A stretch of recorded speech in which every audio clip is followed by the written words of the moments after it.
চীন সফরে আমরা নতুনত্ব কি পেলাম। এর সাথেই আমি যুক্ত করতে চাই যেটি বলছিলেন ইমামুল ইসলাম, যে বাংলাদেশের পরিস্থিতি স্বাভাবিক নয়। এখানে বিদেশি বিনিয়োগ আকর্ষণ করার জন্য যে আইনশৃঙ্খলা পরিস্থিতি থাকা দরকার, অর্থনৈতিক অবকাঠামো থাকা দরকার, রাজনৈতিক পরিস্থিতি থাকা দরকার, স্থিতি অবস্থা সেটা নেই দেশে। ফলে চীন কেন আসবে এখানে বিনিয়োগ করতে, বা অপরাপর অন্য দেশগুলো কিভাবে আসবে? তো ডক্টর ইউনূসের প্রধান কাজ হচ্ছে দেশের শান্তি শৃঙ্খলা রক্ষা করা। তিনি বাইরে গিয়ে যত কথাই বলুন না কেন, দেশকে যদি রক্ষা করা না যায় তাহলে তার এই সফর বা এই তৎপরতাগুলোতে সফলতার মুখ পাবে না। এই আলোচনাটি কেবল ইমামুল ইসলাম বলছেন, অনেকে বলছেন। আপনি কি মনে করেন স্যার?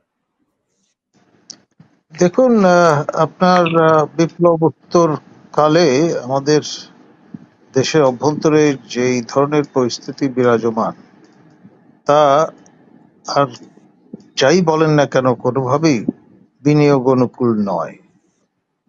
এটা সাফ একটা কথা, যে কেউ বলবেন, এটাই স্বাভাবিক।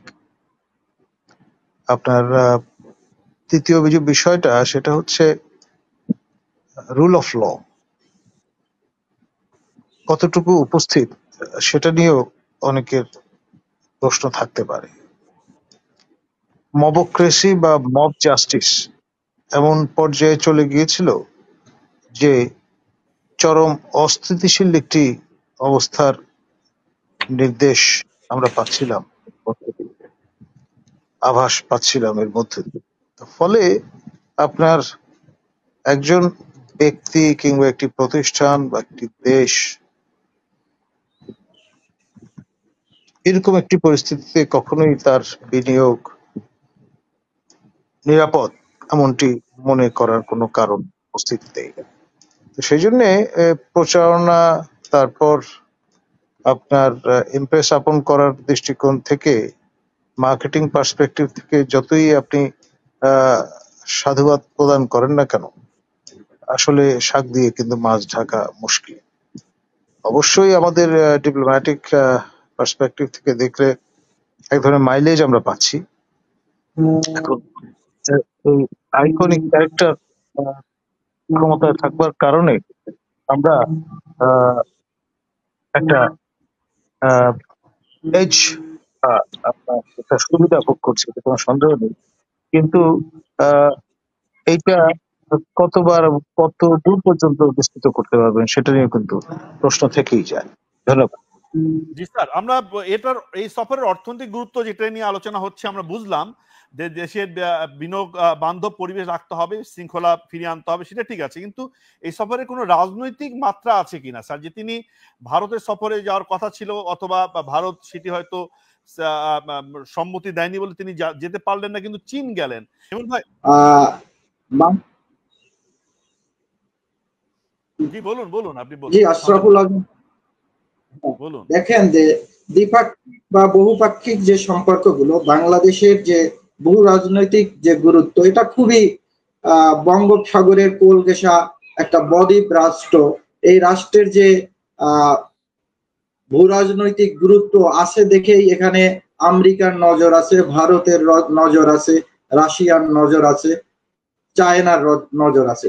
সেক্ষেত্রে আমাদের পররাষ্ট্র নীতির যে গতি প্রকৃতি, সেটা কোনো বিশেষ কোনো রাষ্ট্রকে নির্ভর করে বলে চলবে না। সেক্ষেত্রে আপনি দেখবেন যে চীনের, পাকিস্তানের কিন্তু ইমরান খানের পতন হয়েছে, কিন্তু তিনি রাশিয়া সফর করছিলেন। এত জনপ্রিয় একজন নেতা তিনি, কিন্তু তার পতনটা হয়েছে কিন্তু এই যে কাকে আমি খুশি করব, কাকে খুশি করতে পারবো না, এই জিনিসগুলো নিয়ে অগ্রসর হওয়ার কারণে আপনি দেখবেন যে বাংলাদেশের কিন্তু এই বর্তমান সরকার, তারা কিন্তু চরম ভারত বিরোধিতার বহিঃপ্রকাশ তাদের কথাবার্তায়, আচার আচরণে দেখিয়েছে। কিন্তু তারপরও তারা ভিতরে ভিতরে কিন্তু আবার ভারতের নরেন্দ্র মোদীর সাথে বিমস্টেক সামিটে কিন্তু সেখানে তাদের সাথে বাংলাদেশের পক্ষ থেকে বলা হচ্ছে যে ওখানে ওই সম্মেলনের কোনো এক ফাঁকে মিটিং করার জন্য নরেন্দ্র মোদী এবং ইউনূস, কিন্তু ভারত এ পর্যন্ত কিন্তু সেই আহ্বানে সাড়া দেয়নি। কাজেই আমাদের এই ভূ রাজনৈতিক যে গুরুত্ব, সেক্ষেত্রে একদিকে ভারতকেও আমার ভারতের সাথেও দর কষাকষি থাকতে হবে, আমেরিকার সাথেও দর কষাকষি থাকতে হবে, রাশিয়ার সাথেও দর কষাকষি থাকতে হবে এবং চীনের সাথেও দর কষাকষি থাকতে হবে। কিন্তু আমি যদি কোনো রাষ্ট্রর উপর বিরাগ ভাজন হয়ে চীনকে গুরুত্ব দেই বেশি, সেক্ষেত্রে আমাদের আসলে এই দেশের আরো সংকট আরো বেশি হতে পারে, সংকটে আমরা বেশি পড়ব বলে আমি মনে করি। কারণ তিস্তা যে মহাপরিকল্পনার কথা বলা হয়েছে, সেখানে আমাদের না, চীন সরাসরি বেশি আগ্রহ দেখাইছে। সেই চীন বেশি আগ্রহ দেখানোর কারণে ভারতের পক্ষ থেকে কোনো আপত্তি থাকছে হয়তোবা, সেই জন্য কিন্তু আমরা এই তিস্তা মহাপরিকল্পনাকে বাস্তবায়ন করার ক্ষেত্রে একটা সংকট বা একটা প্রতিবন্ধকতা ছিল।